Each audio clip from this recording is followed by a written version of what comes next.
தினமலர் நேயர்களுக்கு வணக்கம். உரைகள் நிகழ்ச்சிக்கு வரவேற்கிறோம். கடந்த 12 ஆண்டுகள்ல தமிழக காவல்துறையில 4125 பேர் தற்காலிக பணியிடை நீக்கமும் 344 பேர் நிரந்தர பணி நீக்கமும் செய்யப்பட்டிருக்கிறார்கள். அதற்கான முக்கிய காரணம் என்பது அவர்கள் பணி நேரத்தில் செய்த மனித உரிமை மீறல் குற்றங்கள். இப்படி அதிகப்படியான குற்றங்கள் காவல்துறையில் இழைக்கப்படுவது என்பது தனி மனித சமூக கட்டமைப்புக்கு எதிராக இருக்கிறது என்பதை சமூகம் பதிவு செய்திருக்கிறது. இப்படி அதிகப்படியான மனித உரிமை மீறல்கள் காவல்துறையில் நடப்பதற்கு காரணம் என்ன? அவர்கள் காவலர்களுக்கு இருக்கிற காரணங்கள் என்ன? எதனால் இது நடக்கிறது?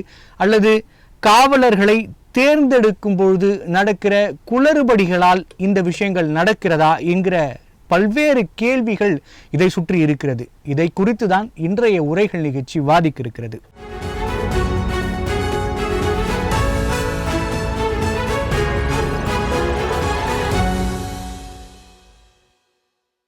(4125) போலீஸ் சஸ்பெண்ட். வேலைக்கு எடுக்கும் போது வடிகட்டுவதில் கோளாறா என்பது குறித்து விவாதிக்க நம்மோடு இணைந்திருக்கும் விருந்தினர்கள் ஓய்வு பெற்ற காவல்துறை அதிகாரி திரு ராஜாராம் அவர்கள். வணக்கம் சார். மற்றும் அரசியல் விமர்சகர் திரு கரு ஜெயக்கண்ணன் அவர்கள். வணக்கம் சார். சார் ராஜாராம் சார், இத்தனை போலீஸ் சஸ்பெண்ட் பண்றதுக்கான காரணம் என்ன சார்? அடிப்படையில என்ன காரணம் சார்? அதாவது நம்ம தமிழ்நாடு காவல்துறையில 1,34,042 பணியிடங்கள் இருக்கு.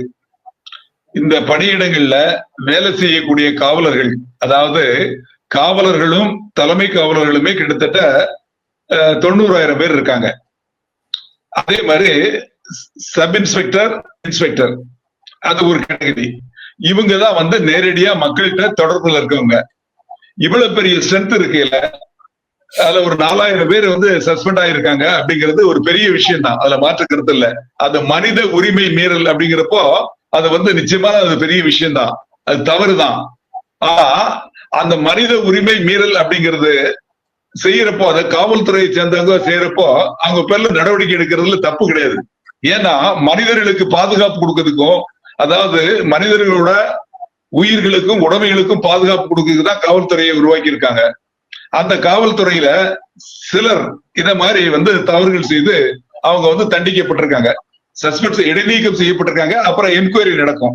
அதாவது இந்த டெலிக்வன்சி அப்படின்னு சொல்லுவாங்க. அதாவது தவறு செய்யறவங்க பிழையாளிகள் அப்படி காவல்துறையில அதுக்கு தனிப்பட்ட முறையில ஒரு விசாரணை நடக்கும். அதுல எப்படின்னா up to the rank of inspector அவங்களுக்கு இந்த நடத்தை விதிகள் 3A 3B அப்படின்னு சொல்லுவாங்க. 3A அப்படிங்கிறது சின்ன பனிஷ்மெண்ட், சின்ன தவறுகள், அதுக்குள்ள விசாரணை, அதுக்கு பனிஷ்மெண்ட் சிறுசா இருக்கும்.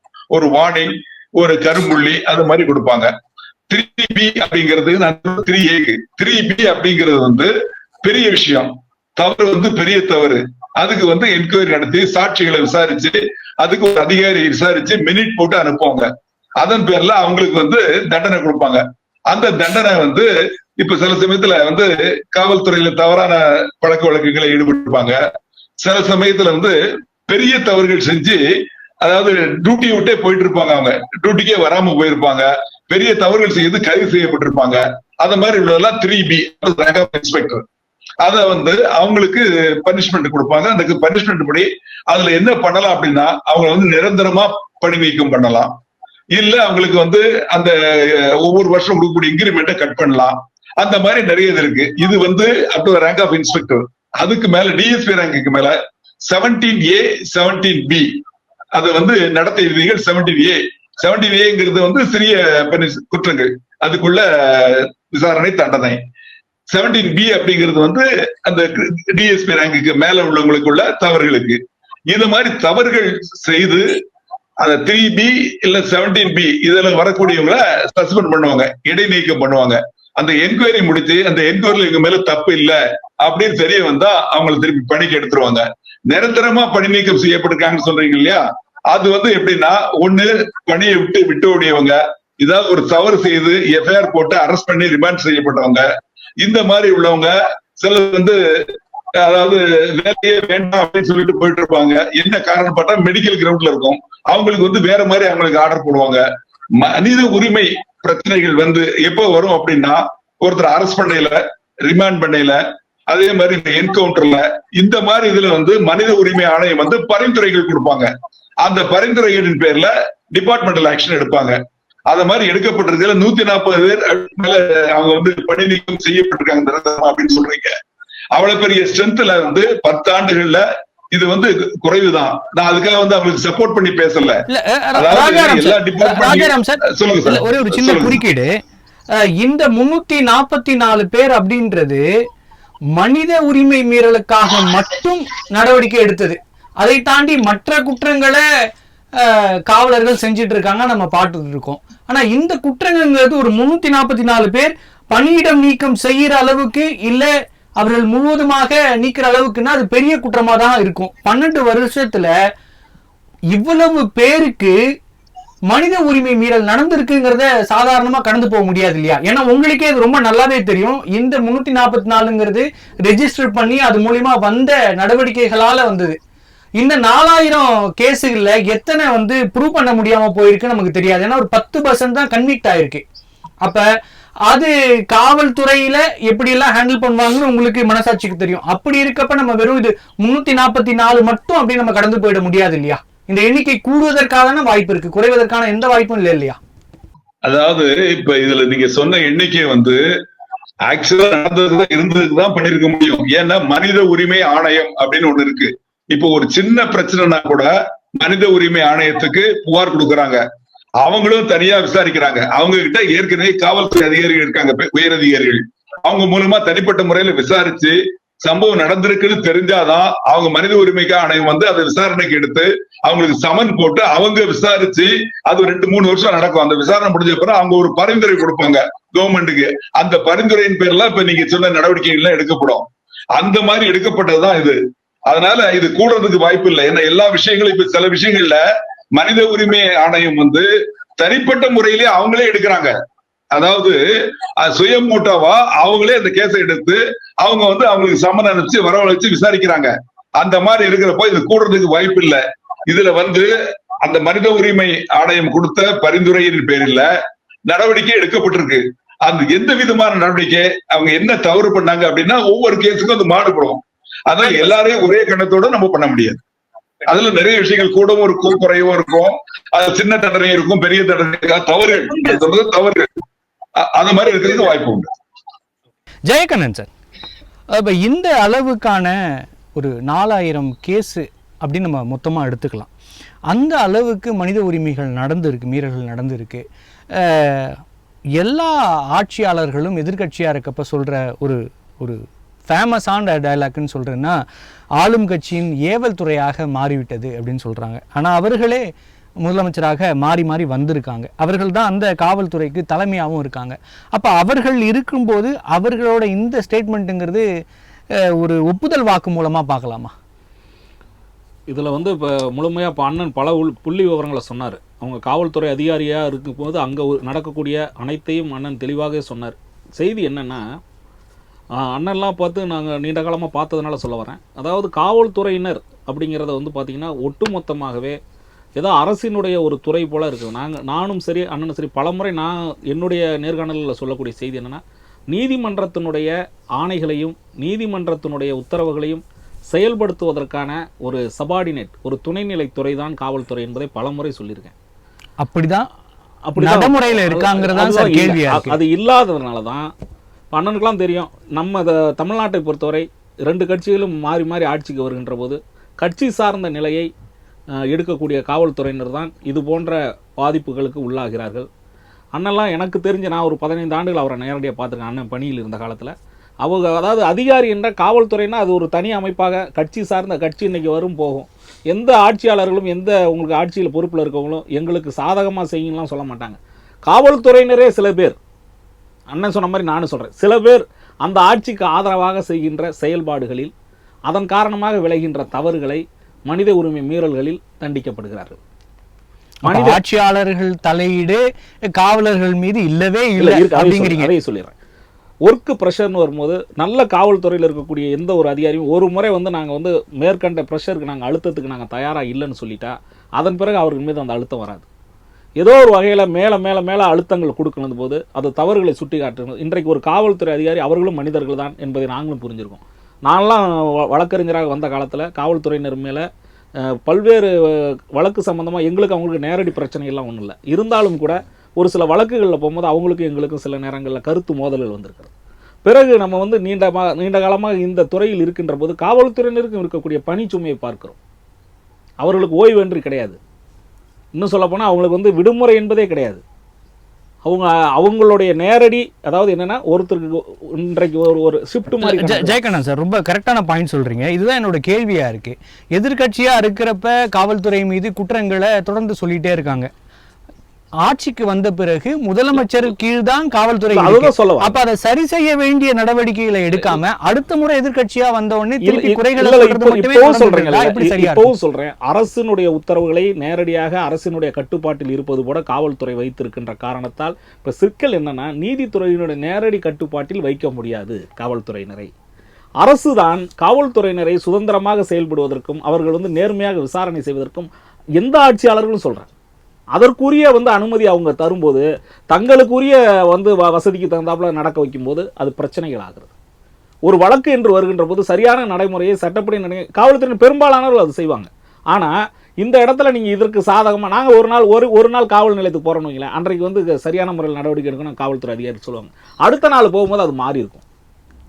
என்ன நடந்ததுன்னா, அந்த கட்சிக்காரர்கள் சார்ந்தவர்களோ இல்லை அவர்களுடைய பெரிய அளவில் யாராவது அங்கே ப்ரெஷர் கொடுத்து அந்த சூழலை மாற்றி விடுகிறார். இன்றைக்கு இருக்கக்கூடிய நம்முடைய முதலமைச்சர் கூட கட்சிக்காரர்களே யாருமே வந்து காவல் நிலையத்துக்கு போக வேண்டாம் அப்படிங்கிற செய்தியை கூட சொல்கிறார். இருந்தாலும் கூட முழுமையாக அவங்க போகலன்னு சொல்ல முடியாது. காவல் நிலையத்திற்கு வழக்கறிஞர்கள் வருவதே காவல் நிலையத்தில் என்ன கேட்பாங்க தெரியுங்களா? காவல்துறை, நீங்கள் ஏங்க சார் இங்கே வரீங்க, கோர்ட்டுக்கு போங்கன்னு கேட்பாங்க. இது மாதிரியான முரண்பாடுகள்லாம் இருக்குது. அப்படிங்கிற ஒரு செய்தின்னு வரும். இப்போ இந்த பிரச்சனைகள் மனித உரிமை இத்தனை பேருக்கு ஏன் வந்து உங்களுக்கு தற்காலிக பணி நீக்கமாக இருக்கட்டும் நிரந்தர பணி நீக்கம் நடந்திருக்கிறது என்றால், மனித உரிமைகளில் வந்து அதிகபட்சமாக தண்டிக்கப்படுவதை ரொம்ப ஒரு சிலர் தான். பல வழக்குகள் எல்லாருக்கும் விழிப்புணர்வோடு மனித உரிமைகளுக்கு சென்று விட மாட்டார்கள். மனித உரிமைகள் வழக்குகள்ங்கிறத இன்னொன்று, மனித உரிமைகள் வழக்குகளே அண்ணன் சொன்ன மாதிரி அங்கேயும் காவல்துறையினர் இருக்கிறாங்க, அதுவும் விசாரிக்கிறாங்க. நான் என்ன சொல்கிறேன், காவல்துறையினர் மேலே இருக்கக்கூடிய விசாரணைகளை அவர் எப்படி நியாயமாக பண்ண முடியும்? பட் அதுக்காக வேற ஒரு ஆட்களையும் போட முடியாது. இன்றைக்கு இருக்கக்கூடிய சூழலில் மனித உரிமை மீறல்களை மேற்கொண்ட அழுத்தத்தின் காரணமாக காவல்துறையினருக்கு ஒரு மிகப்பெரிய ப்ரெஷர் கொடுத்து நடக்கக்கூடிய தவறுகள் தானே தவிர காவல்துறையினர் மனமறிந்து செய்யக்கூடிய தவறுகள் அல்ல. இது முழுக்க வந்து நம்ம அப்படி வந்து உங்களுக்கு விசாரித்து தண்டனை கொடுக்கணும்னா இருக்கக்கூடிய அதிகாரிகளுக்கும் இன்னும் சொல்ல போனா ஆட்சியாளர்களுக்கும் கூட அது வாய்ப்பு. கண்டிப்பா சரியான கேள்வி சார். ராஜாராம், உயர் அதிகாரிகளின் அழுத்தத்தின் காரணமாக சில நடவடிக்கைகளை அந்த காவல் நிலையத்தில் இருக்கிற காவலர்கள் செய்கிறார்கள் அப்படிங்கிற ஒரு விஷயம் வந்து வருது. அப்படி வரும்போது, அப்படி இருந்தாலும் கூட அதன் மீது நடவடிக்கைன்னு வரும்போது அந்த காவலர்கள் தான் பாதிக்கப்படுறாங்களே தவிர இதற்கு பின்னாடி உத்தரவிட்ட அதிகாரிகள் மாட்டுவதில்லை. ஏன்னா அன்அபிஷியலா கொடுக்குறாங்க. அவர்களை தண்டிக்கிறதான ரொம்ப சரியான முறையா இருக்கும். அப்படிதானே இந்த மனித உரிமை மீறல்கள் களையப்படும். ஆனா நம்ம வெறும் அம்புகளை மட்டும் வந்து கொண்டிருப்பதில் எந்த பயனும் இல்லைல்ல சார். இப்போ அந்த பின்னாடி பெரிய அதிகாரிகள் இருக்காங்க அப்படிங்கறத வந்து சம்பந்தப்பட்ட காவல் அதிகாரிகள் சொன்னாதான் தெரியும். பார்க்கக்கூடிய பப்ளிக் சம்பவ இடத்துல நிகழ்விடத்துல இருக்கக்கூடியவங்க யாருன்னா கீழ்மட்ட காவலர்கள் தான் இருக்காங்க. சப் இன்ஸ்பெக்டர் இருக்காங்க, மேக்சிமம் இன்ஸ்பெக்டர் இருக்காங்க. அதுக்கு மேலதிகாரிகள் வந்து அந்த சம்பவ இடங்களுக்கு மேக்சிமம் வர்றதில்ல. எந்த சம்பவ இடத்துலயோ எந்த நிகழ்விடத்திலேயோ இவங்கதான் வந்து பொதுமக்களுக்கு தெரியுறாங்க. பொதுமக்கள் பாக்குறப்போ இவங்கதான் இந்த தவறு செஞ்சாங்க, இது ஒரு இந்த சப் இன்ஸ்பெக்டர் தான், இது ஒரு இந்த காவலர் தான் அப்படின்னு மீடியாக்கள் பார்வையிலையும் அதாவது பொதுமக்கள் பார்வையிலையும் இவங்கதான் அந்த சம்பவ இடத்துல சம்பவத்தை அந்த யாரை கைது பண்றதுக்கோ யாரை அழைச்சிட்டு போறதுக்கோ எல்லாமே பண்றது இங்கதான். அவங்க பண்றப்போ அவங்களதான் வந்து குற்றச்சாட்டுவாங்க, அவங்களுக்கு எதிராக தான் சாட்சிகள் இருக்கும்.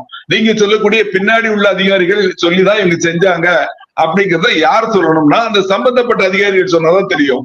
இதுக்கு மனித உரிமைக்கார் அந்த ஆணையத்துல விசாரணை நடக்குது இல்லையா, அந்த விசாரணையில இந்த அதிகாரிகள் சொல்லுவாங்களா டிசி சொல்லிதான் நான் செஞ்சேன், கமிஷனர் சொல்லிதான் செஞ்சேன்னு சொல்லுவாங்களா? அதனால அவங்க நேரடியா வந்து இதுல அவங்க சம்பந்தப்பட்டிருக்காங்களா இல்லையாங்கிறது தெரியாது. ஆனா சம்பவ இடத்துல செஞ்சது இவங்கதான்.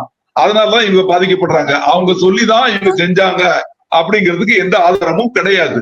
அந்த ஆதாரம் இருந்தால் அவங்களும் சேர்ந்து பாதிக்கப்படுவார்கள். ராஜாராம் சார், இன்னொரு முன்னெடுப்பு வைக்கப்படுகிறது.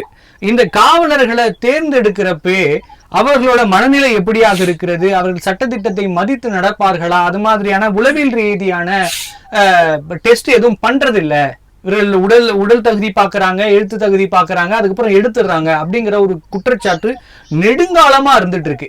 அது ஒரு காரணமா இருக்கலாம் இல்லையா?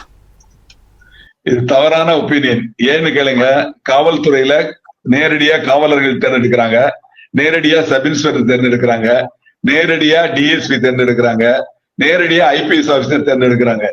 இந்த தேர்வுல அடிப்படையில 1, 2, 3, 4 அப்படின்னு முடிச்சு கடைசி தேர்வு என்னன்னா மெடிக்கல் ஃபிட்னஸ். மெடிக்கல் தேர்வு, மெடிக்கல் ஃபிட்னஸ் அப்படிங்கிறது ரொம்ப ரொம்ப ரொம்ப முக்கியம். காவல்துறையில எல்லா வகையிலையும் தேர்ந்து கடைசி அந்த மெடிக்கல் ஃபிட்ல அவங்க போயிட்டாங்கன்னா அவங்களை வெளியே அனுப்பிச்சிருவாங்க. ஏன்னா காவல்துறையில மெடிக்கல் ஃபிட்னஸ் அப்படிங்கிறது, உடம்பு ஃபிட்னஸ்ங்கிறது ரொம்ப ரொம்ப முக்கியமானது. அவங்க காவல்துறையில ஒரு டாக்டர் பார்க்க மாட்டாங்க. ஒவ்வொரு டிபார்ட்மெண்ட்ல, அதாவது கவர்மெண்ட் ஹாஸ்பிட்டல் தான் இருப்பாங்க, அதாவது ஜிஹெச், ஸ்டான்லி, அத மாதிரி பெரிய மருத்துவமனையில ஒவ்வொரு டிபார்ட்மெண்ட்லயும் கண்ணு சம்பந்தப்பட்டது, கால் சம்பந்தப்பட்டது, அது மாதிரி ஒவ்வொரு டிபார்ட்மெண்ட்டையும் பார்த்துட்டு கடைசியா பாக்குறது உளவியல் சம்பந்தப்பட்ட டாக்டர். அவங்க விசாரிச்சு அவங்க ஃபிட்னஸ் கொடுத்தா மட்டுமே அவங்க ட்ரைனிங் போக முடியும். எல்லா படியும் தாண்டி வந்தாலும் கடைசி படி அப்படிங்கிறது மெடிக்கல் ஃபிட்னஸ். அது இல்லைன்னா நிச்சயமா காவல்துறையில உள்ள நுழையவே முடியாது, காவல் பயிற்சி கல்லூரி பக்கமே போக முடியாது. இதுதான் உண்மையான நிலவரம். பயிற்சியில, அதாவது காவல்துறையில சேர்ந்ததுக்கு அப்புறம் அதுக்கப்புறம் இருக்கக்கூடிய ஒர்க் ப்ரெஷர் அப்படிங்கிறது ஒரு நாளைக்கு ஸ்ட்ரென்த் கம்மியா இருக்கு. இப்போ ஸ்ட்ரென்த் இருக்குல்ல, 1,34,000 10,000 பணியிடங்கள் கம்மியா இருக்கு. இதுல பாதி காவலர்கள் சிஐடி, டிஎஸ்பி பட்டாலியன் அப்படின்னு போயிடுறாங்க. அப்போ ஒரே காவலர் ஒரு காவல் நிலையத்துல 60 காவலர் இருக்கக்கூடிய இடத்துல இன்னைக்கு 20 காவலர் தான் இருக்காங்க. அந்த பணியை செய்யலப்போ அவங்களுக்கு ஒர்க் ப்ரெஷர் ஜாஸ்தி ஆகுது. ஒரு பணியை முடிச்சுட்டு ஒரு டியூட்டியை முடிச்சுட்டு இன்னொரு டியூட்டி செய்யக்கூடிய ஒரு சூழ்நிலை ஏற்படுது. அப்போ அவங்களுக்கு என்ன பிரஷர் ஜாஸ்தி ஆகுது, அவங்களுக்கு பிரச்சனைகளும் ஜாஸ்தி ஆகுது. அந்த பிரச்சனைகளை அவங்க எங்க வெளிக்காட்டுறாங்கன்னா அவங்களோட பணியில தான் காட்டுறாங்க. அப்பதான் இந்த மாதிரி சிக்கல்கள்ல மாட்டிட்டு இது மாதிரி பிரச்சனைகள்ல மாட்டிக்கிறாங்க. அதனால நீங்க சொன்ன மாதிரி, அதாவது காவல்துறையில சேரும் போது செக் பண்றாங்க. ஆனா அதுக்கப்புறம் ஒவ்வொரு வருஷத்துலயும் உளவு ரீதியா அவங்களுக்கு தனியா ட்ரைனிங் கொடுக்கணும். ட்ரைனிங் கொடுத்து அவங்க என்ன லெவல்ல அவங்க ஃபிட்னஸ் லெவல்ல இருக்காங்க, அதுக்கு தகுந்த மாதிரி அவங்களுக்கு மாற்று ட்ரைனிங் கொடுத்து அவங்களை நல்லபடி கொண்டு வரணும். இப்போ ஒவ்வொரு நாளும் ஒவ்வொரு பிரச்சனைகள் வந்துகிட்டே இருக்கு. இப்ப பாருங்க, சைபர் கிரைம் குற்றங்கள் நாளுக்கு நாள் வளர்ந்துகிட்டே இருக்கு. ஒவ்வொரு நாளும் ஒவ்வொரு விதமா வருது. இப்ப இதெல்லாம் சமாளிக்கிறதுக்கு நமக்கு ட்ரைனிங் வேணும், என்னன்னு தெரியணும். அதே மாதிரி பப்ளிக் ஹேண்டில் பண்றது, அதுலயும் நிறைய பிரச்சனைகள். ரோட்ல நின்று டிராபிக் கான்ஸ்டபிள் நிக்கிறாரு, அவர் 4 மணி நேரம் டியூட்டில இருக்காரு. அந்த 4 மணி நேரத்துல எத்தனாயிரம் பேர் அவரை கடந்து போறாங்க, எத்தனாயிரம் வாகனங்கள் அவரை தாண்டி போகுது. ஒரு செகண்ட் அவர் அலர்ட் ஆகலனா என்ன ஆகும்?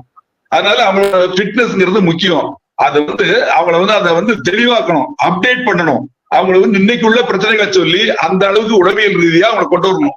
உளவியல் ரீதியா அவங்களுக்கு பயிற்சி அடிக்கடி கொடுத்துக்கிட்டே இருக்கணும் அப்படிங்கறத என்னோட கருத்து. கண்டிப்பா சார். ஜெயகண்ணன் சார், நீங்க இதை எப்படியா பாக்குறீங்க? அவர்கள் காவலர்களை தேர்வு செய்யும் போதே இது மாதிரியான விஷயங்களை வடிகட்டி எடுத்துட்டு வரணும் அப்படிங்கிற முன்னெடுப்பு வைக்கப்படுது, அது நீங்க எப்படி பாக்குறீங்க? இல்லை, அண்ணன் சொன்ன மாதிரி பார்த்தீங்கன்னா, உங்களுக்கு காவல்துறைக்கென்று தனிப்பட்ட முறையில் எடுக்கின்ற பொழுது பார்த்தீங்கன்னா சீருடை பணியாளர் தேர்வாணையத்தின் மூலமாக எடுக்கிறாங்க. அண்ணன் சொல்கிற மாதிரி காவலர்கள் அந்த உங்களுக்கு உதவி ஆய்வாளர் அது வரைக்கும் சீருடை பணியாளர் தேர்வாணையத்தில் எடுக்கிறாங்க. இன்ஸ்பெக்டர்லாம் நேரடியாக எடுக்க முடியாது, ப்ரொமோஷனில் தான் வரும். டிஎஸ்பி ரேங்கில் உள்ளவங்க டிஎன்பிசி, அதாவது அரசு பணியாளர் தேர்வாணையத்தில் நம்ம தமிழ்நாடு அளவில் பார்த்தீங்கன்னா முதல்நிலை தேர்வு அந்த குரூப் 1ல் வருவாங்க. ஐபிஎஸ் ஆஃபீஸர் பார்த்தீங்கன்னா யூபிஎஸ்சியில் வரும். இதெல்லாம் பார்த்தீங்கன்னா நேரடி நியமனங்கள். நம்முடைய நீங்க சொல்லக்கூடிய கீழ்நிலை இருக்கக்கூடிய அந்த எல்லா நிலையிலுமே காவலர்கள் அவர்கள் எந்த மனநிலையில் இருக்கிறார்கள் அப்படிங்கறத நம்ம அத சீருடை பணியாளர்கள்னு எடுக்கும்போது அவர்களுக்கான தகுதிகளாக நிர்ணயிக்கப்படுவது 10ஆம் வகுப்பு தான். ஒரு காவலர் சேரணும்னா அவருடைய தகுதி என்பது கல்வி தகுதி 10ஆம் வகுப்பு, உடல் தகுதி, விளையாட்டு இது எல்லாம் பார்க்குறாங்க. எஸ்ஐன்னு வரும்போது ஒரு டிகிரி, உதவி ஆய்வாளர்னு ஒரு. ஆனால் ஒட்டுமொத்தமாக இன்றைக்கு எஸ்ஐயாக இருக்கக்கூடியவங்களாக உங்களுக்கு காவலர்களாக இருக்க பார்த்தீங்கன்னா எம்எஸ்சி எம்ஃபில், எம்ஏ எம்ஃபில் இப்படி படித்தவங்க நிறைய பேர் இருக்காங்க. இதில் நான் சொல்லக்கூடிய செய்தி என்னென்னா, காவலர்களாக வரும்பொழுது அவர்களுக்குரிய உளவியல் ரீதியான நீங்கள் என்ன உளவியல் படிச்சுட்டு வந்தீங்களான்னு கேட்க முடியாது, சைக்காலஜி தெரியுமான்னு கேட்க முடியாது. ஆனால் அண்ணன் சொன்ன மாதிரி காவல்துறைக்கு வந்ததுக்கு பிறகு ஒரு குறிப்பிட்ட கால இடைவெளியில் அவர்களுக்கு உளவியல் ரீதியான கவுன்சிலிங் கொடுக்கலாம், வந்து மக்களை எப்படி அணுகக்கூடிய அந்த முறைகளை சொல்லலாம். இன்னொன்று, அவங்களுடைய தொடர்ச்சியான பணிகள் காரணத்தினால அவங்க அதாவது ஓய்வு எடுக்க முடியாத ஒரு சூழலில் அந்த களைப்படைகிறாங்க இல்லையா, ஒரு மூளை களைப்பு, உடல் களைப்பு, இதெல்லாம் போக்குவதற்கான உங்களுக்கு சரியான நிலைப்பாடு. அதுலேயும் வந்து பெண்களுக்கு இன்னும் அதிகமான பிரச்சனைகள் இருக்குது. காவல்துறையிலே இருக்கக்கூடிய பெண்களுக்கு, மகளிர் காவல்துறையை சேர்ந்தவர்களுக்கு நிறைய பிரச்சனைகள் இருக்குது. இப்போ இதெல்லாம் களையப்பட வேண்டும் என்றால் ஒட்டுமொத்தமாக அதற்கான ஒரு புத்துணர்வு முகாம்கள் மாதிரியோ, இப்போ என்னன்னா ஒவ்வொருவருக்கும் பார்த்தீங்கன்னா புத்துணர்வு முகாம்கள் என்பது அவர்கள் தேர்வு செய்யப்பட்ட பிறகு செய்ய வேண்டிய விஷயம். ஆனால் தேர்வு செய்யும் போதே சரியான நபர்களை தேர்ந்தெடுக்கிறோமா அப்படிங்கிற வரும்போது எல்லாருமே சரியா இருப்பாங்க. வரும்போது எல்லாருமே சரியாக தான் இருக்காங்க. அதாவது காவல்துறைக்குன்னு தேர்ந்தெடுக்கப்படும் போது அவர்கள் கேட்கக்கூடிய கல்வி தகுதி, உடல் தகுதி, மருத்துவ அண்ணன் சொன்ன மாதிரி மெடிக்கல் ஃபிட்னஸ் இதெல்லாம் பார்த்து எடுக்கிறாங்க. அங்கே உள்ள காவல்துறைக்குன்னு வந்ததுக்கு பிறகு அவர்கள் செய்யக்கூடிய பணி நிமித்தம் வரக்கூடிய பிரச்சனைகள். இப்போ சட்டம் ஒழுங்கு பிரச்சனைன்னு பார்த்தீங்கன்னா சட்ட ஒழுங்கில் 24 hours இருக்கணும். நீங்கள் குற்றப்பிரிவில் பார்த்தீங்கன்னா உங்களுக்கு சீருடை அணிய வேண்டிய அவசியம் இல்லை. ஆனால் அவங்களும் பார்த்தீங்கன்னா குற்றவாளிகள் கண்டுபிடிப்பதற்கான அனைத்து எந்த நேரத்திலையும் அவங்க தயாராக இருக்காங்க. போக்குவரத்து பிரிவு, இது இல்லாமல் பார்த்தீங்கன்னா சிறப்பு பிரிவுகள், ஒட்டுமொத்தமாக இருக்கக்கூடிய துறைகளில் இருக்கக்கூடிய காவல்துறையின் அனைத்துக்குமே பார்த்தீங்கன்னா அடுத்தடுத்து அவங்களுக்கு வந்து தனிப்பட்ட முறையில் வீட்டு விசேஷத்துக்கு போக முடியாது, பிள்ளைகளை கவனிக்க முடியாது. இந்த மாதிரியான சூழலில் அவர்களுடைய ஓய்வு குறித்து அரசு பரிசீலிக்க வேண்டும். முறைப்படியான வந்து நான் என்ன சொல்றேன், ஏற்கனவே அவங்களுக்கு சங்கம் இல்லைங்கிறது நிறைய பிரச்சனை இல்லை சார். நீங்க காவலர்கள் பிரச்சனையிலே பேசிட்டு இருக்கீங்க, அவர்களால மக்கள் பாதிக்கப்பட்டிருக்கிறாங்க, அதை பேசுறேன். அதாவது என்னன்னா, முதல்ல இதற்கான காரணத்தை நான் சொல்றேன். மக்கள்கிட்ட என்ன சொல்றாருல, ஏன் மக்கள்கிட்ட இந்த மாதிரியான பிரச்சனைகள் நடக்கிறாங்க, உங்களுக்கு தொடர்ச்சியா அவர்களுக்கே வந்து ஒரே ப்ரெஷர் இருக்கும்போது மக்கள்கிட்ட அதை காட்டுறாங்க. ஒரு சாதாரணமாக புகார் கொடுக்கக்கூடிய வரவர்கிட்ட ஒருமையில் பேசக்கூடிய அதிகாரத்தை காவல்துறைக்கு யாரும் தரல. ஆனாலும் கூட அவர்கள் அங்கே அப்படி நடந்து கொள்ள வேண்டிய அவசியம் இருக்குது. இப்போ நாங்களே வந்து சில நேரங்களில் வழக்கு சம்மந்தமான புகார் சம்மந்தமாக பேசும்போது என்ன சொல்லுவாங்கன்னா, சார் இந்த மாதிரி எதுவுமே தேவையில்லாமல் கொண்டு வந்து அடைச்சி வச்சிருக்கீங்க சார், உங்கள் வீட்டில் இது மாதிரி ஏதாவது நடந்துட்டால் நாங்கள் எப்படி சார் விசாரிக்க முடியும்னு கேட்குறாங்க. நீதிபதிகள்கிட்டே இதே கேள்வி தான் கேட்குறாங்க, நீதிபதிகளால் பதில் சொல்ல முடியல. இந்த சூழலில் சில நேரங்களில் வழக்குகளை விசாரிப்பதற்கு அவர்கள் சில நேரங்களில் கடினத்தன்மையோடு நடந்து கொள்ள வேண்டியதாக இருக்கிறது. அதுவே மனித உரிமை காரணங்களில் பிரச்சனைகள் வந்தது. கண்டிப்பாக சார். ராஜாராம் சார், நீங்கள் சொன்னீங்க கடைநிலை காவலர்கள் தண்டிப்பதற்கான காரணங்கள் இவை அப்படின்னு சொன்னீங்க.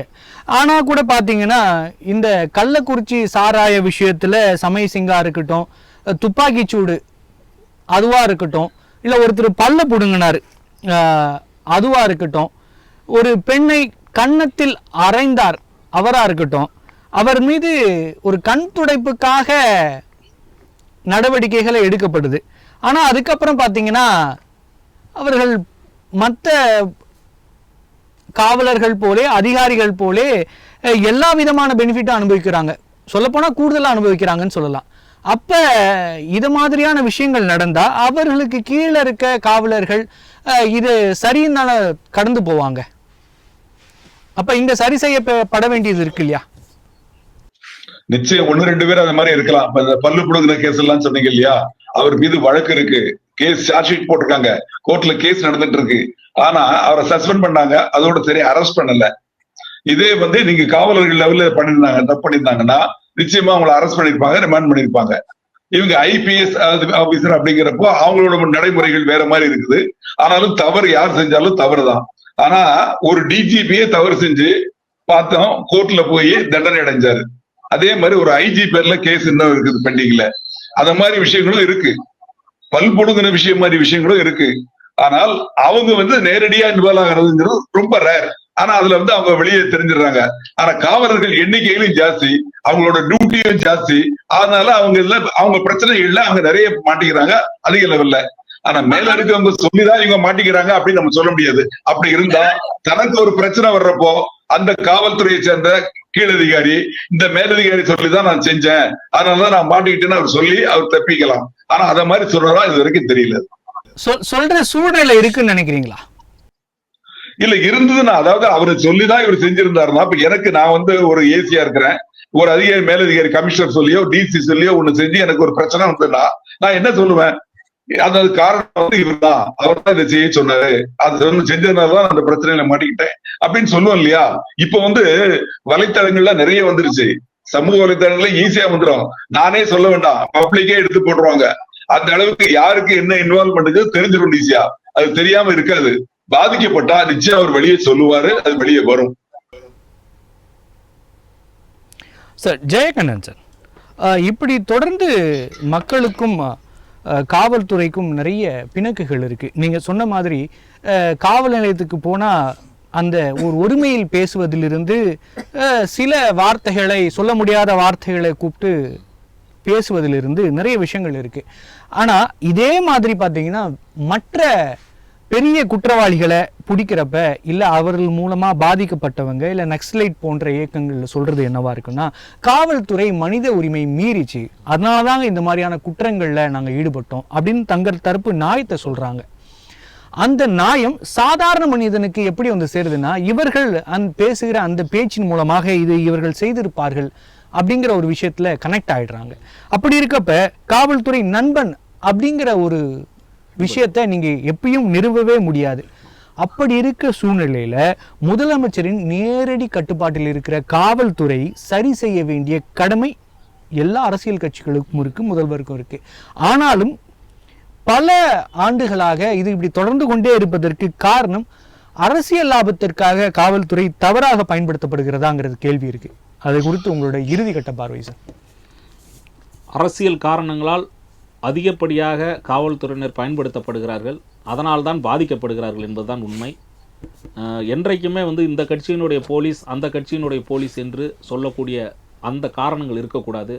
காவல்துறையினர் எப்பொழுதுமே காவல்துறையினர். முன்பு இருந்த முதலமைச்சர்கள்லாம் கூட சொல்லுவதுண்டு, நேர்மையாக இருக்கக்கூடிய அந்த துறை சார்ந்து காவல் நிலை, அதாவது காவல் பணிகளை மட்டும் மேற்கொள்ளக்கூடிய காவல்துறையினர் எல்லா கட்சிகளுக்குமே வேண்டப்பட்டவர்களாக தான் இருப்பாங்க. அரசியல் இந்த ஆட்சி அந்த ஆட்சின்னு கிடையாது. காவல்துறை எல்லா ஆட்சியிலுமே காவல்துறை ஆளுங்கட்சியின் ஏவல் துறையாக இருக்கிறது அப்படிங்கிற வாக்கியத்தை நம்ம எல்லா ஆட்சியிலுமே கேட்கலாம். அதற்கான காரணம் நீங்களே சொன்ன மாதிரி முதலமைச்சருடைய நேரடி கண்காணிப்பில் இருக்கக்கூடிய துறையாக இருக்கிறது. அப்போ முதலமைச்சருக்கு சம்மந்தப்பட்டதுங்கிறப்பவே காவல்துறையினர் அனைத்து அந்த பணியாளர் எல்லாருமே உங்களுக்கு பார்த்தீங்கன்னா அரசனுடைய கட்டுப்பாட்டிற்குள் வந்தவர்களாக கருதப்படுகிறார்கள். அவர்கள் செய்யக்கூடிய ஒவ்வொரு செயலுமே அரசு தான் செய்ய சொன்னது போலகிறது. இன்னும் சொல்ல போனால் அரசினுடைய பிரதிநிதிகள் உங்களுக்கு ரெப்ரசன்டேட்டிவாக இருக்கக்கூடிய காவல்துறையினர் தெரிந்தும் செய்யக்கூடிய தவறுகளை தெரியாமல் செய்யக்கூடிய என்னன்னா, இப்போ பொதுமக்கள்கிட்ட அணுகக்கூடிய விதம் இருக்கு இல்லையா, அந்த அணுகக்கூடிய விதத்தில் நேரடியாக பாதிக்கப்பட்டவர்கள் மனித உரிமைகள் ஆணையத்திற்கோ உயர்நீதிமன்றத்திற்கோ வரும்போது தான் காவல்துறையினர் இந்த மாதிரியான பணிகள் இந்த மாதிரி தவறுகள் செய்கிறாங்க அப்படிங்கிறது வருது. இருந்தாலும் கூட அந்த அடிப்படையில் மட்டும் விசாரணை செய்யாமல் காவல்துறையினர் இருக்கக்கூடிய பிரச்சனைகள் இல்லை சார், நான் குறுக்கிடுறேன். தமிழ்நாட்டுக்கே அல்லது தேசத்துக்கே தெரிஞ்ச விஷயம் இந்த பல்புடுங்கிற விஷயமா இருந்தாலும் சரி, அந்த சமய் சிங் அவர்களா இருந்தாலும் சரி, மற்ற விஷயங்களும் உண்மைதான் தெரியும். ஃபிலிக்ஸ் அவர் மரணம் அது தெரியும், தொடர்ந்து நடந்துட்டே இருக்கு. இது எல்லாருமே தெரிஞ்ச பேசப்படுகிற விஷயம். ஆனா அந்த அதிகாரிகள் மீது கூட கடுமையான நடவடிக்கை எடுக்க முடியல. பணி இடம் நீக்கம் செய்யறாங்க, திருப்பி சேர்த்துக்கிறாங்க. ஆனா கேஸ் நடந்துட்டு இருக்கு, சேர்த்துக்கிறாங்க. அப்படி இருக்கிறப்ப இந்த மனித உரிமையில மீறினவங்களை சார் ஒரு விஷயம் அந்த ஃபெலிக்ஸ் விஷயத்துல அரெஸ்ட் பண்ணப்பட்ட அந்த இன்ஸ்பெக்டர், எஸ்ஐஸ், அந்த கான்ஸ்டபிள் எல்லாரும் ஜெயில தான் இருக்காங்க. கிட்டத்தட்ட 3 ஆண்டுகள் ஆயிடுச்சு, வழக்கு நடந்துகிட்டு இருக்கு. அவங்க பெயில கூட வரல, ஜெயில தான் இருக்காங்க. பல்புடுங்கிற கேஸ்ல மட்டும்தான் அவர் அரெஸ்ட் பண்ணல. சார், அவரு ஏடிஎஸ்பி பாண்டியன் அவர்களும் ஒரு பெண்ணை அரைஞ்சார், அவரும் பணியில தொடர்ந்துகிட்டு தான் இருக்காரு. இல்ல, அது விஷயமா ரிப்போர்ட் கொடுத்து கேஸ் என்ன ஆச்சு அப்படிங்கறத பாக்கணும். யார் கம்ப்ளைண்ட் கொடுத்தாங்க, கேஸ் ரெஜிஸ்டர் பண்ணாங்களா, கேஸ் ரெஜிஸ்டர் பண்ணலன்னா கோர்ட்டுக்கு போய் ஆர்டர் வாங்கி எஃப்ஐஆர் போட வச்சு அவர் மேல நடவடிக்கை எடுக்க வச்சிருக்கணும். நடவடிக்கை எடுத்து கள்ளக்குறிச்சி எஸ்பி சமய் சிங் அவர்களும், அந்த இது நான் ஏத்துக்கிறேன் சார். ஆனா கள்ளக்குறிச்சி எஸ்பி சமய் சிங் அவர்களும் திருப்பி டியூட்டில தான் இருக்காங்க. அப்படி இருக்கிறப்ப இது உலகம் அறிந்த கேஸ்லயே அரசாங்கம் இப்படியான நடவடிக்கைகளை எடுக்கிறதுங்கிறது காவல்துறையை ஊக்குவிக்கும் நடவடிக்கையாக தானே பார்க்க முடியும். அப்புறம் எப்படி கம்மியாகும் நினைக்கிறீங்க? அதாவது ஏன் அரசு இதை தவறுகிறது? அரசு உங்களுக்கு ஒரு எடுத்துக்காட்டு செய்தியா சொல்லிடுறேன். 2009 பிப்ரவரி 19 அன்று பார்த்தீங்கன்னா உயர்நீதிமன்றத்தில் இருக்கக்கூடிய ஒரு வழக்கு சம்பந்தமான பிரச்சனையில் காவல்துறையினர், அங்கே இருக்கக்கூடிய வழக்கறிஞர்கள், நீதிமன்ற பணியாளர்கள், அங்கே இருக்கின்ற நீதிபதிகள் உட்பட இன்னும் பொதுமக்கள் அனைவரையுமே பார்த்தீங்கன்னா ஒட்டுமொத்தமாக தாக்குதல் சம்பவம் நடைபெற்றது. இது சம்பந்தப்பட்ட பிரச்சனைகள் பார்த்தீங்கன்னா மனித உரிமைகள் ஆணையம், உயர்நீதிமன்றம், உச்சநீதிமன்றம் வரை சென்றும் கூட அன்றைக்கு சூழலில் அதில் ஈடுபட்ட காவல்துறையினர் மீது நடவடிக்கை எடுக்க முடியவில்லை. இதற்கான காரணங்கள்னு பார்த்தீங்கன்னா, இப்போ அந்த இடத்துல எந்த நீதி பரிபாலனம் செய்யக்கூடிய நீதிமன்றத்திற்கே இதுதான் நிலைமை. இன்னொன்று, காவல்துறையினருக்கு ஏதாவது பிரச்சனைனா கூட வழக்கறிஞர்கள் தான் ஆஜராக வேண்டியிருக்கு. இந்த சூழலை எல்லாம் காவல்துறையினரும் புரிந்து கொள்வதில்லை. இன்னொன்று, ஒரு வழக்குன்னு வரும்போது வழக்கறிஞர் வருகின்ற, அதாவது அது குற்றம் சாட்டப்பட்ட நபர்னு தான் சொல்ல முடியும். அந்த நபரை குற்றம் நீதிமன்றத்தில் நிரூபிக்கப்படும் வரை அவரை குற்றம் சாட்டப்பட்ட நபர் குற்றவாளின்னு காவல்துறை முடிவு செஞ்சிடக்கூடாது. இந்த சூழலில் வழக்கறிஞர்கள் கேட்கும்போது காவல்துறையினருக்கு வழக்கறிஞர்களுக்கும் பிரச்சனை வருது. இது சம்மந்தப்பட்ட ஒரு சிலருக்கு மட்டும்தான் மனித உரிமைகளுக்கு அந்த மீறலை குறித்து ஆணையத்திற்கு போகிறாங்க. மற்றவங்களுக்கு அது தெரியாது, அந்த விழிப்புணர்வும் கிடையாது. மனித உரிமைகள் ஆணையம் என்பது ஒவ்வொரு முறையும் இது போன்ற நடவடிக்கைகளை எடுத்தாலும் ஏதோ ஒரு சில நடவடிக்கைகள் மட்டும்தான் இது போன்ற பணி நீக்கம், தற்காலிக பணி நீக்கம்லாம் நடைபெறுகின்றன. இன்னும் ஒட்டுமொத்தமாக உங்களுக்கு மனித உரிமை மீறல் காவல்துறை மட்டுமல்ல, பல்வேறு துறைகள், இப்போ அரசு துறைகளில் இருக்கக்கூடிய ஒவ்வொரு முறை அலைகழிக்கிறது கூட மனித உரிமை மீறல் தான். ஆனால் அது சம்பந்தமாகலாம் மனித உரிமை ஆணையத்திற்கு போவதில்லை. ஒட்டுமொத்தமாக எந்த துறையில் நடைபெற்றாலும் மனித உரிமை மீறல்கள் தான் காவல்துறையினர் மட்டும் பெரிதுபடுத்தப்படுகிறது. இன்னொரு சூழல் என்னென்றால், காவல்துறையினர் பார்த்திங்கன்னா நேரடியாக மக்களோடு தொடர்பு உள்ளவர்கள் என்பால் அது குறித்து அதிகமாக பேசப்படுகிறது. மனித உரிமைகள் ஆணையத்தினுடைய செயல்பாடுகள் இன்றைக்கு விழிப்புணர்வு பட்டிருக்கா, இது போன்ற செய்திகள் வெளிவருகின்றன.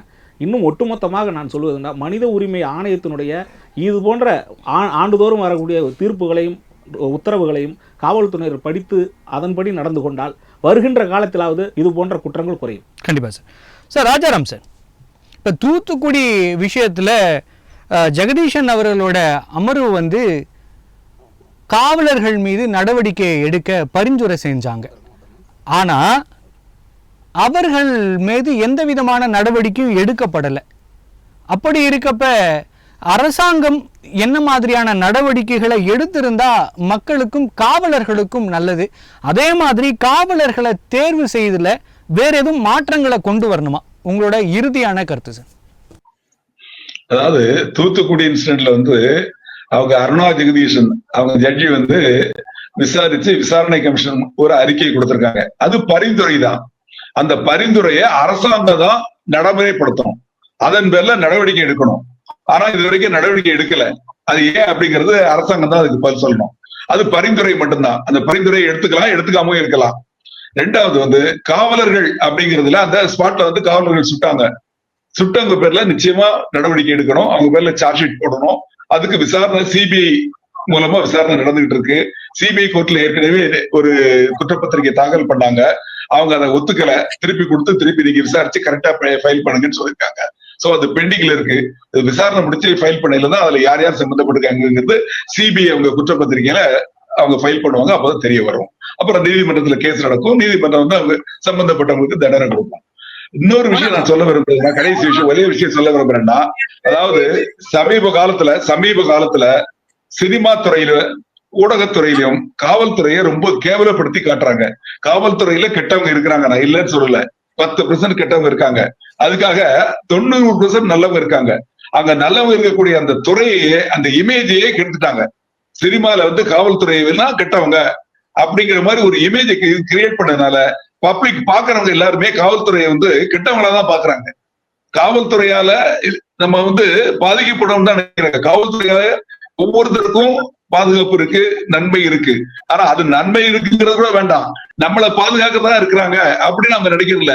பார்த்தாலே இவங்களை எதிரியா பாக்குறாங்க. அந்த பார்க்கக்கூடிய ஒரு இமேஜ் கிரியேட் பண்ணது சில சினிமாக்கள் தான், சில ஊடகங்கள் தான். இது நிச்சயமா தடுக்கப்படணும். ஏன்னு கேட்டா, காவலர்ல ஒருத்தர் தப்பு செஞ்சா எல்லாருமே தப்பா பார்க்க கூடாது. நல்லவங்க நிறைய பேர் இருக்காங்க, அதையும் நம்ம பார்க்கணும். அதாவது சாத்தாங்குளத்துல தப்பு செஞ்சாங்க, தூத்துக்குடியில் தப்பு செஞ்சாங்க, அதுக்காக எல்லாருமே அந்த மாதிரி தப்பு செய்யறவங்க அப்படின்னு நம்ம நினைக்க கூடாது. அதுவும் கிடையாது. நல்லவங்க நிறைய பேர் இருக்காங்க. அந்த நல்லவங்க இருக்காங்க அப்படிங்கறத நம்ம நினைச்சு பார்க்கணும். தவற மட்டுமே நம்ம நினைச்சு பார்த்தோம்னா அப்ப எல்லாருமே தவறாதான் தெரிவாங்க. அதனால பொதுமக்கள் இது மூலமா கேட்டுக்கிறது என்னன்னா, தயவு செய்து காவல்துறையை சேர்ந்தவங்க எல்லாரையும் கெட்டவங்களா நினைக்காதீங்க. காவல்துறையில் யாராவது தவறு செஞ்சாங்கன்னா மேலதிகாரிக்கு புகார் அனுப்புங்க. புகார் அனுப்பிச்சு நடவடிக்கை எடுக்கலன்னா நீதிமன்றம் மூலமா ஒரு வழக்கு அவங்க பேர்ல போடுங்க. அப்போ உண்மை குற்றவாளி நிச்சயமா தண்டிக்கப்படுவோம். நன்றி சார். நம்முடைய விவாதத்தில் கலந்து கொண்டு பல்வேறு கருத்துக்களை நம்மோடு பகிர்ந்து கொண்டமைக்கு நன்றி. மற்றும் ஒரு நிகழ்ச்சியில் சந்திக்கலாம்.